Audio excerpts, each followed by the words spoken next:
اور الحمدللہ ایک اسلام آباد کو پہچان دی، کیونکہ اسلام آباد کی افیلیشن تعلیمی اداروں کی پنجاب کے ساتھ تھی۔ پھر ہم نے اپنے دور حکومت میں قائد اعظم یونیورسٹی کے ساتھ تعلیمی اداروں کو افیلیٹ کیا، اور آج الحمدللہ 2013 سے لوگ اسلام آباد کے بچے بچیاں قائد اعظم یونیورسٹی سے ڈگری اپنی حاصل کر رہے ہیں۔ تو یہ ان چیزوں کی ضرورت ہے۔ ہم نے اسی وجہ سے کہ ایک منسٹری کا بھی بنائی تھی کیڈ، اگر آپ کو یاد ہو، تاکہ اسلام آباد کو کوئی والی وارث ہو۔ جو اس کی محرومیاں ہیں، کہنے کو تو یہ کیپٹل ہے، آپ کو سیکٹرز تو خوبصورت نظر آتے ہیں، مگر یہ مضافات کے علاقوں میں جو محرومیاں ہیں ان کو ہم نے دور کرنا ہے۔ تو شاہ صاحب مجھے یہ بتائیں کہ اگر سرویز کی بات کی جائے تو سرویز میں تحریک انصاف پہلے نمبر پہ، دوسرے نمبر پہ مسلم لیگ نون ہے، تیسرے نمبر پہ آپ لوگ ہیں۔ تو آپ کے اگر حلقے کی بات کی جائے تو آپ کیونکہ سارا دن عام لوگوں میں بیٹھے ہوئے ہیں، تو ادھر پوزیشن آپ کو کیا نظر آ رہی؟ کیونکہ جو مختلف جگہوں کے سروے ہیں وہاں تحریک انصاف اوپر ہے۔ میری بات سنیں جی، کہ جو سروے کر رہے ہیں آپ، اور میں اس سے بالکل اتفاق نہیں کرتا، کیونکہ اصل چیز ہے عوام کے پاس جانے کا نا۔ اگر ہم 4-6 لوگ اکٹھے یہاں بیٹھ جائیں تو وہ سروے اگر آپ کریں گے تو وہ کسی بھی پارٹی کا ہو جائے گا۔ اور تحریک انصاف کیونکہ برسر اقتدار رہی، تو ان کے جو وعدے تھے، مطلب 1 کروڑ نوکریوں کے، 50 لاکھ گھروں کے، تو وہ کوئی بھی کمپلیٹ تو نہیں ہوا نا۔ اگر آپ مجھے بتا دیں کہ کسی جگہ پہ بھی اس پہ جو انہوں نے نعرہ لگایا تھا یا الیکشن کمپین تھی ان کی، اس پہ ان کے مینیفیسٹو پہ کوئی عمل ہوا؟ اگر آپ اس کے برعکس دیکھیں تو پھر پارٹی نے ہمیشہ روزگار بھی دیے، اور آج اگر آپ دیکھیں سندھ میں جو متاثرین سیلاب تھے ان کے 21 لاکھ گھروں کا، اور کل چیئرمین بلاول بھٹو نے میں پھر ایک اپنی اسپیچ میں اور ہمارے مینیفیسٹو میں ہے کہ ہم ملکانہ حقوق پہ گھر دیں گے۔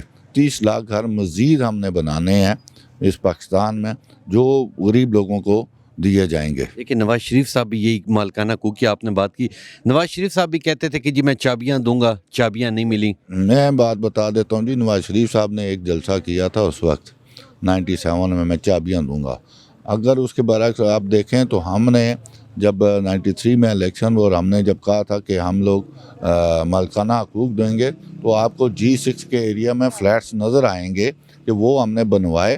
ظاہری بات ہے، آپ ایک کام شروع کرتے ہیں اس میں سال 6 مہینے 2 سال تو لگتے ہی ہیں نا۔ مطلب وہ ملٹی سٹوریز مطلب فلیٹس بنے ہوئے ہیں، اور جنہیں آج تک نہ CDA نے آن کیا، نہ ہاؤسنگ نے آن کیا، مگر وہ ہم نے اسی وجہ سے بنائے تھے کہ وہ G6 کے جو لوگ ہیں ان کو، اور باقی ایریاز میں بھی ہم نے سٹارٹ کرنا تھا کہ ان کو ملکانہ حقوق پہ ہم نے دینے تھے۔ آج آپ کے سامنے وہ بلڈنگز کمپلیٹ ہوئی پڑی ہوئی ہیں، تو ہم انشاءاللہ آ کے برسر اقتدار آ کے پھر دیں گے ان لوگوں کو، جو سرکاری ملازمین ہیں ان کو۔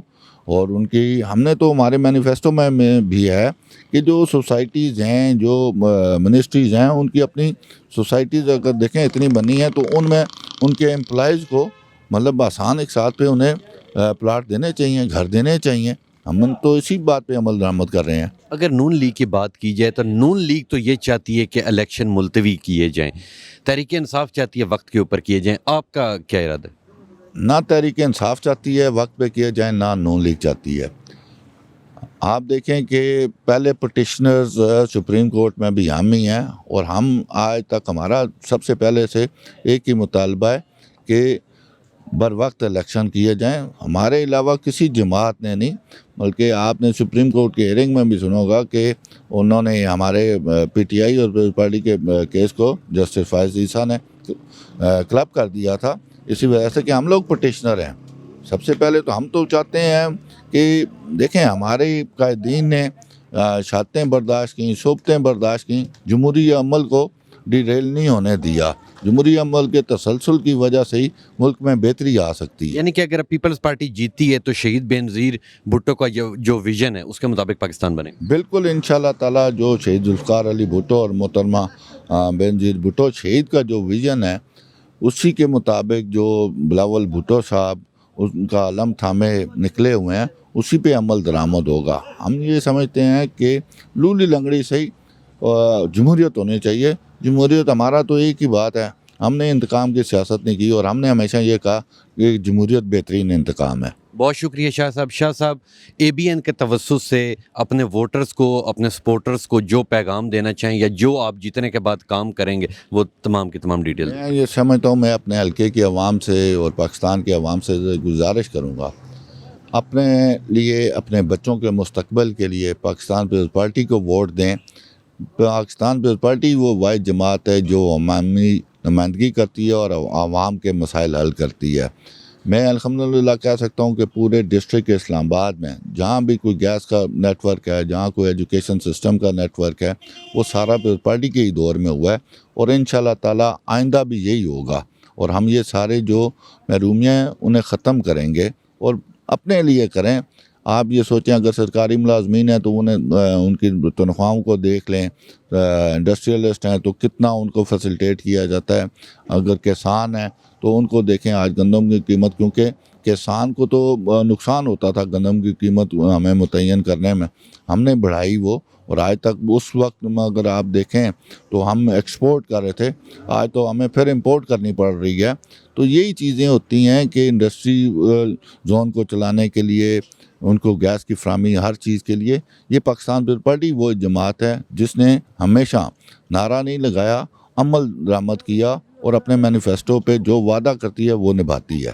بہت شکریہ شاہ صاحب۔ یہ تھے جی شاہ صاحب، اور شاہ صاحب بہت گراؤنڈ لیول پہ کھیلتے ہیں۔ یقین کریں، میں ادھر ہوٹل پہ خود چائے پینے آیا تو میں نے انہیں دیکھا، ان کا منشور بھی مجھے پسند آیا، اور اب 8 فروری کو پتہ لگے گا کہ کون سی پارٹی حکومت میں آتی ہے اور کون سی پارٹی اپوزیشن میں جاتی ہے۔ انشاءاللہ ملوں گا آپ سے اگلے پروگرام میں، تب تک لیے اپنے میزبان تبسم ریاض رانجھا کو دیجیے اجازت۔ اللہ نگہبان۔